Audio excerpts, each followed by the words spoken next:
सवाल यह है कि डेमोक्रेसी भारत की तब तक बची हुई है जब तक कि भारत की डेमोग्राफी बची हुई है। अब डेमोग्राफी में जब तक हिंदू बहुसंख्यक हैं तभी तक भारत जो है बचा हुआ है। जिस दिन हिंदू अल्पसंख्यक होंगे उस दिन भारत भारत नहीं रहेगा। जिस तरह से बाकी देश जो हैं वहां पर अब डेमोक्रेसी नहीं है और वहां सेकुलरिज्म नहीं है, क्योंकि हिंदू हैं इसलिए भारत में सेकुलरिज्म है। इस बात को अच्छी तरह से समझ लीजिएगा। तो इसीलिए जो है भारत अब तक बचा हुआ है। लेकिन अगर भारत की डेमोग्राफी बदल गई तो फिर क्या होगा?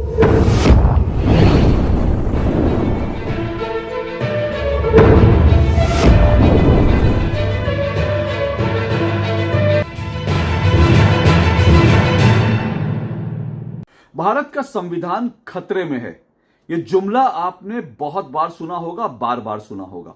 2024 के लोकसभा चुनाव में यह जुमला खूब उछाला गया।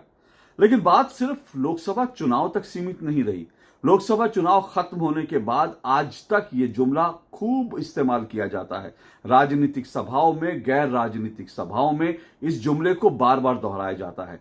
चाहे राहुल गांधी हो या फिर अखिलेश यादव हो या मल्लिकार्जुन खड़गे हो, विपक्ष के तमाम नेता लाल रंग की जो डायरी लेकर, जिसको संविधान की लाल रंग की कॉपी लेकर के ये तमाम सभाओं में जाते हैं और कहते हैं कि संविधान बचाना है, हम दरअसल संविधान बचाने की लड़ाई लड़ रहे हैं। यहां तक कि कई सभाएं जो हैं वो होती हैं, चाहे वो असदुद्दीन ओवैसी करें, राहुल गांधी करें, इनकी सभाओं में पीछे जो तस्वीर होती है, बैनर होता है, वो भारत के संविधान का होता है। और ये कहते हैं कि दरअसल यही लोग भारत के संविधान को बचाने की लड़ाई लड़ रहे हैं। और कई तो सभाएं भी जो हैं, कई तो जो कार्यक्रम भी हैं, वो संविधान बचाओ समिति के बैनर तले इस तरह के कार्यक्रम आयोजित किए जाते हैं। लेकिन भारत का संविधान जो है उसको कोई खतरा नहीं, क्योंकि भारत एक बहुत मैच्योर जो है डेमोक्रेसी है और भारत के संविधान को कोई खतरा नहीं है। लेकिन भारत के बगल में बांग्लादेश का संविधान जो है वो जरूर खतरे में आ गया।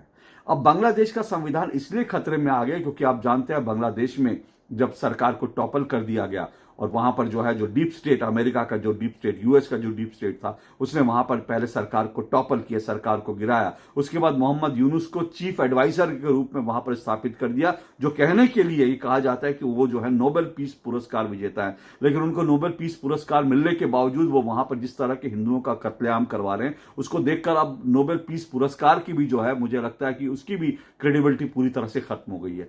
ये बहुत सारे लोग खुलकर कहते हैं कि दरअसल मोहम्मद यूनुस को जो नोबेल पीस पुरस्कार मिला वो अमेरिका की डीप स्टेट नहीं, और जो हिलेरी क्लिंटन, बिल क्लिंटन, ये जो पूरे डीप स्टेट का है लोग हैं, उन्होंने उनको दिलवाया था। और वो क्योंकि मोहम्मद यूनुस उनके पपेट है इसलिए उनको दिलवाया गया।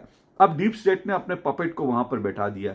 अब जो अमेरिका का जो पपेट, डीप स्टेट का, अमेरिका का नहीं कहना चाहिए, डीप स्टेट का जो पपेट वहां बैठा है, उसने वहां पर अब नई नई चालें चलनी शुरू करी है। वहां पर बांग्लादेश के अंदर बाकायदा ये तैयारी हो गई है। वहां के जो अटॉर्नी जनरल है उसने ये खुलेआम बोल दिया और इसको लेकर के अब पेपर वर्क भी शुरू हो गया है और अदालती लड़ाई भी शुरू हो गया। लड़ाई क्यों कहनी चाहिए, उनको लड़ाई करने की जरूरत नहीं, वो जब चाहेंगे तब बदल लेंगे, क्योंकि वहां पर जिस तरह का शासन है पूरी तानाशाही है। तो अब वहां पर यह कह दिया गया कि बांग्लादेश का जो संविधान है उसके संविधान के अंदर जो सेकुलर शब्द लिखा है उस शब्द को निकाला जाए।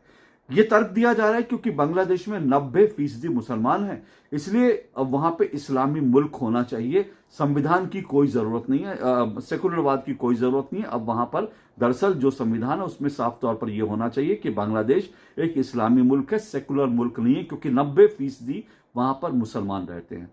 अब 90% मुसलमान जो रहते हैं, यानी कि बांग्लादेश की डेमोग्राफी पूरी तरह से बदल चुकी है। 1947 में जब बांग्लादेश बना, जब भारत का बंटवारा हुआ और बांग्लादेश बना, तब बांग्लादेश के अंदर हिंदू जो थे उनकी आबादी 22% थी, 22%। तो वहां पर जो है हिंदुओं की अच्छी खासी तादाद थी और वहां पर जो भी वजह रही हो उसके बाद वहां पर उसको अपने संविधान के अंदर सेकुलर शब्द जोड़ना पड़ा। लेकिन अब वहां पर जो हिंदू हैं उनकी आबादी 22% से घट के आज उनकी आबादी 7%, बल्कि कुछ लोग कहते हैं 6-6.5% रह गई है। और ये 6-6.5% भी कब तक रहेगी कोई नहीं जानते, क्योंकि रोज बांग्लादेश से ऐसी खबरें आ रही हैं, रोज वहां से वीडियोज आ रहे हैं कि वहां पे जो हिंदू हैं उनका कत्लेआम हो रहा है, उनको जो है मारा जा रहा है, उनकी हत्याएं हो रही हैं। गांव में और शहरों में भी, दोनों जगह पर जो है वहां पर हिंदुओं का कत्लेआम चल रहा है। कई हिंदू लड़कियां हैं जिनको उठा लिया जाता है घर से, उनका धर्मांतरण किया जा रहा है। ये तमाम चीजें आ रही हैं। वहां पर जो जिहादी हैं वो सड़कों पर निकल के खुलेआम वहां पर नारे लगा रहे हैं कि हम हिंदू तुम्हारे मंदिर तोड़ेंगे। और उसके बाद नारे लगाने के साथ साथ ये होता है कि हिंदुओं को कहा जाता है तुम या तो कन्वर्ट हो जाओ या भाग जाओ, नहीं तो तुम्हारी जान जानी तय है। तो वहां पे खुलेआम वो नारे लगा रहे हैं कि हिंदू हम तुम्हारे मंदिर तोड़ेंगे, तुम्हें मारेंगे, इस तरह के वहां पे नारे लग रहे हैं। और वहां की जो पुलिस है, वहां की जो सेना है, वो खुद भी जो है अब जिहादियों के साथ शामिल हो गई है और वो हिंदुओं का कत्लेआम वहां पर चल रहा है। तो बांग्लादेश इस बात का ताजा उदाहरण है कि जब कभी भी किसी भी मुल्क में जब पॉपुलेशन का रेशो जो है, आबादी जो है वो बदलती है और डेमोग्राफी बदलती है, वहां पर मुसलमानों की तादाद बढ़ती है, तो फिर पूरी तरह से वो पूरा देश पूरी तरह से बदल जाता है। इसके कई उदाहरण हैं, इतिहास में भी देखेंगे तो आपको ऐसे कई उदाहरण मिलेंगे। और अब बांग्लादेश का इसका ताजा उदाहरण बन गया है कि जैसे ही डेमोग्राफी चेंज होती है तो फिर उस मुल्क में डेमोक्रेसी नहीं रहती। हम अक्सर ये कहते सुनते हैं, जो डॉक्टर सुधांशु त्रिवेदी हैं वो ये कहते हैं, अक्सर वो विपक्ष को चैलेंज करते हुए कहते हैं भाई 56-57 मुस्लिम देश हैं, एक भी देश बताओ जहां पर की डेमोक्रेसी हो।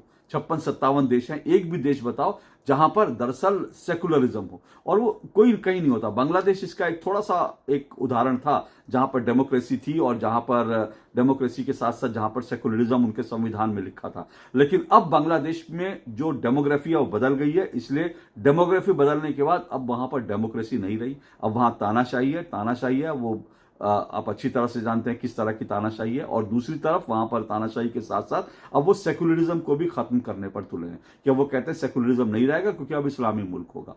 अब इसमें आगे क्या होगा मैं नहीं जानता, क्योंकि अमेरिका के अंदर जो है वो वहां पर रिजीम चेंज हुआ है, ट्रंप आए हैं और ट्रंप ने जिस तरह की अपनी टीम चुनी है उसको लेकर लगता है कि मोहम्मद यूनुस की और बांग्लादेश की जो है आने वाले दिनों में उनके लिए मुसीबत बढ़ने वाली है। और वो इस तरह से खुलेआम ये सब कुछ कर पाएंगे कहना मुश्किल है। वो उसमें ट्रंप जो है जरूर कुछ ना कुछ इसको लेकर आपत्ति जताएंगे।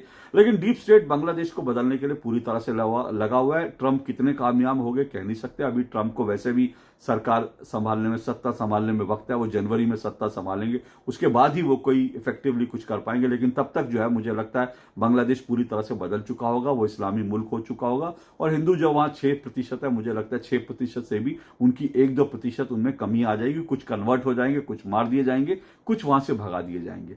अब आप सोचिए कि ये बांग्लादेश में एक हमारे पास ताजा उदाहरण है। लेकिन बांग्लादेश में जो कुछ हम देख रहे हैं उसी बांग्लादेश को तो भारत में भी दोहराने की बात लोग कर रहे थे।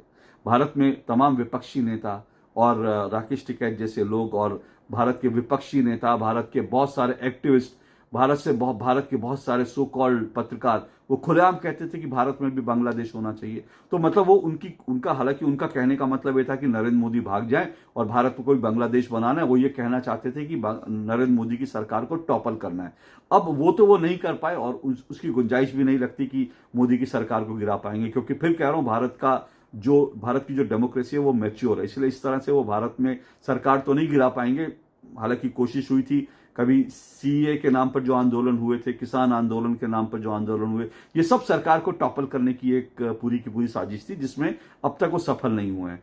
तो जो काम डेमोक्रेसी को हमने बचा कर रखा है, इसलिए भारत में इस तरह से बांग्लादेश नहीं बना सकते।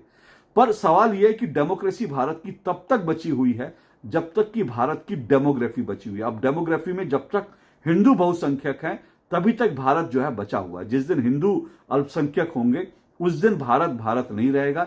जिस तरह से बाकी देश जो हैं वहां पर अब डेमोक्रेसी नहीं है और वहां सेकुलरिज्म नहीं है, क्योंकि हिंदू हैं इसलिए भारत में सेकुलरिज्म है। इस बात को अच्छी तरह से समझ लीजिएगा।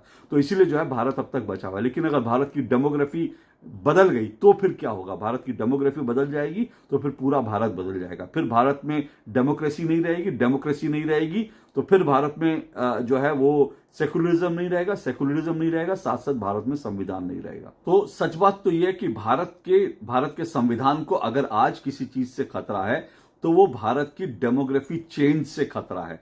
भारत में मुसलमानों की और मुसलमानों में भी घुसपैठियों की बढ़ती जो संख्या है उससे भारत को आज सबसे बड़ा खतरा है। लेकिन दुर्भाग्य की बात यह है कि जो लोग संविधान की हिफाजत की बात करते हैं, चाहे वो राहुल गांधी हो, मल्लिकार्जुन खड़गे हों, या अखिलेश यादव हों, या फिर वो असदुद्दीन ओवैसी हों, वो कभी भी डेमोग्राफी चेंज पर कुछ नहीं बोलते।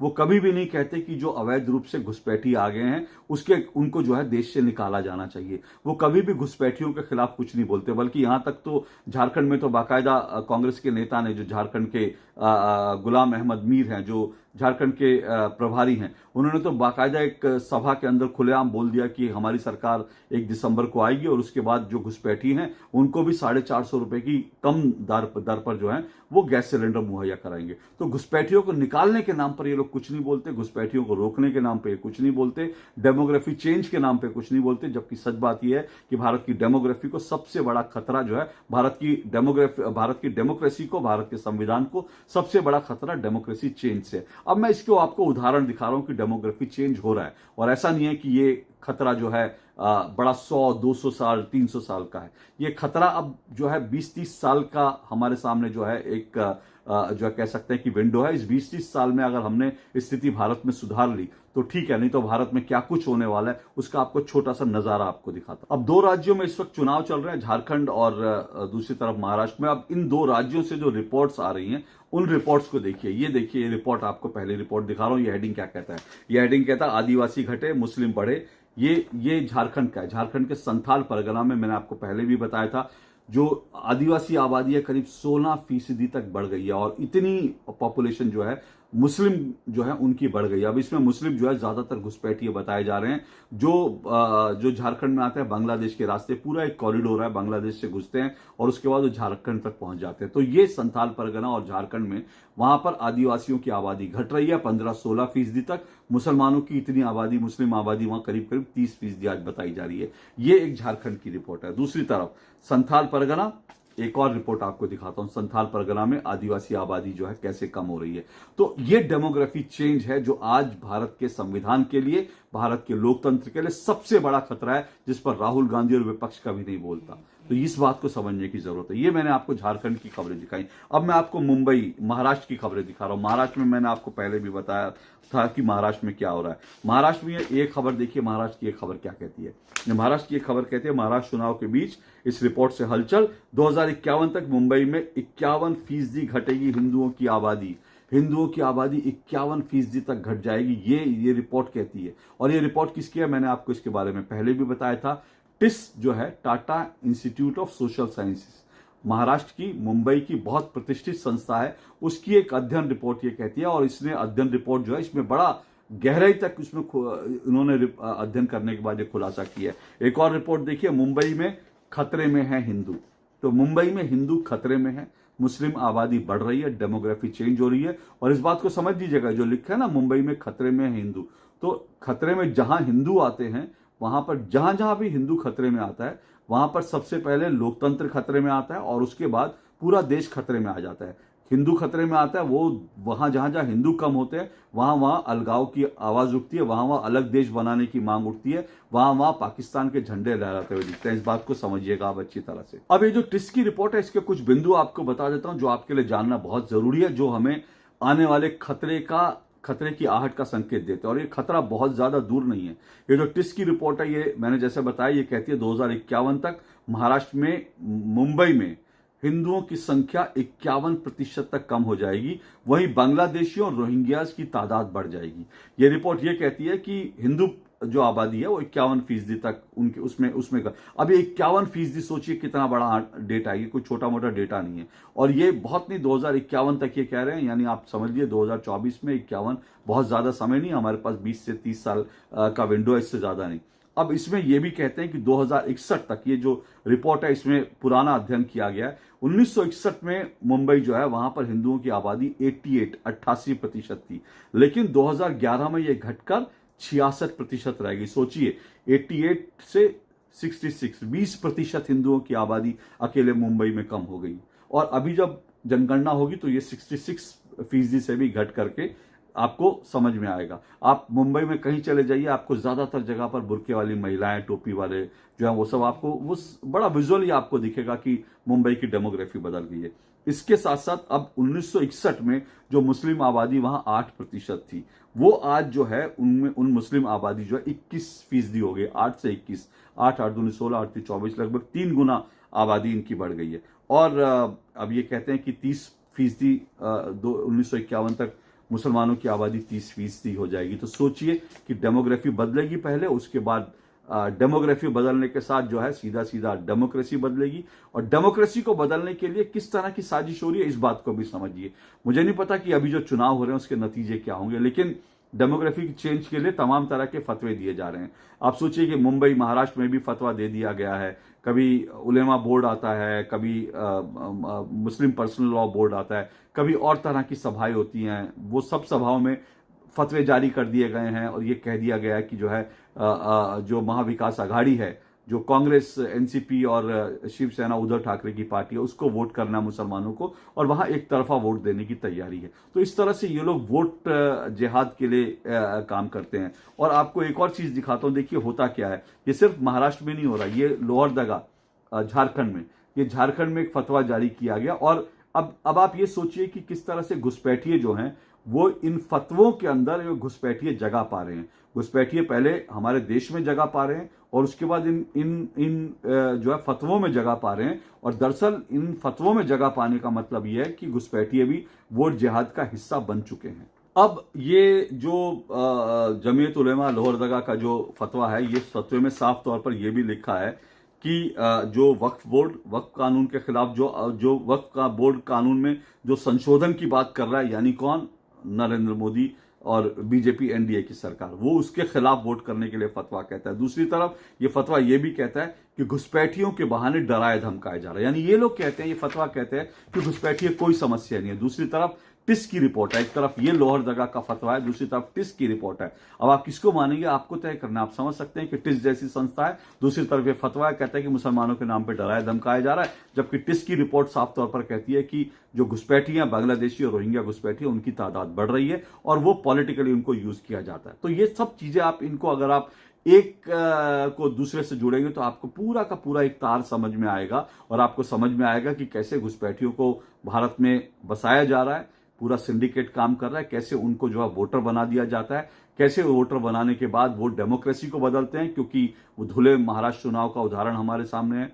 कि पहले वो पूरा का पूरा जो है डेमोक्रेसी को बदलते हैं, डेमोक्रेसी के साथ साथ डेमोग्राफी बदल जाती है, डेमोग्राफी बदल जाती है तो उसके बाद जो है आपकी डेमोक्रेसी रहती नहीं, बांग्लादेश जैसी सिचुएशन आएगी। और फिर बांग्लादेश जैसी सिचुएशन आने के बाद फिर आपके पास सबसे पहला हमला जो है हिंदुओं पर होता है और फिर उसके बाद संविधान पर होता है। तो ये पूरा का पूरा जो ये गेम है, आप इसको अच्छी तरह से समझ सकते हैं। ये गेम जो है खुलेआम चल रहा है और दुर्भाग्य से भारत का विपक्ष जो है उसको कोई फर्क नहीं पड़ता, उसने इसको लेकर कोई आवाज नहीं उठाई है। घुसपैठियों को निकाला जाए उसको लेकर विपक्ष बोलता नहीं। घुसपैठिए भारत के लिए खतरा है, ये विपक्ष राहुल गांधी और मल्लिकार्जुन खड़गे के मुंह से आपने कभी भी सुना हो तो बताइएगा। घुसपैठिए संविधान के लिए खतरा है, डेमोक्रेसी के लिए खतरा है, या आपने कहीं भी सुना होगा तो आप मुझे बताइएगा।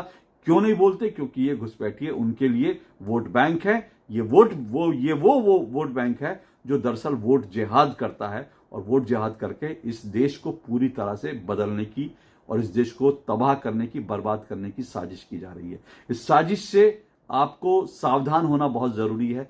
कैसे इस चीज को पलटा जा सकता है मैं नहीं जानता, उसके ऊपर किसी और दिन बात करेंगे। लेकिन कम से कम इतना जरूर है कि आप और हम इस बारे में बात करें। घुसपैठ को एक खतरा माने, घुसपैठ को एक चुनौती माने। मैं ये भी मानता हूं, मैं किसी दिन उस पर भी बात करूंगा कि बीजेपी के लिए अब चुनौती है। बीजेपी अगर इन 2 स्टेट में जीत जाती है तो बीजेपी को घुसपैठियों को निकालने के लिए वास्तव में कोई बड़ा कदम उठाना पड़ा, बल्कि नहीं जीतती है तब भी बीजेपी को घुसपैठियों को रोकने के लिए, उनको भगाने के लिए कोई बड़ा कदम उठाना पड़ेगा। क्योंकि इन चुनाव में बीजेपी घुसपैठ का मुद्दा बड़ी प्रमुखता से उठा रही है।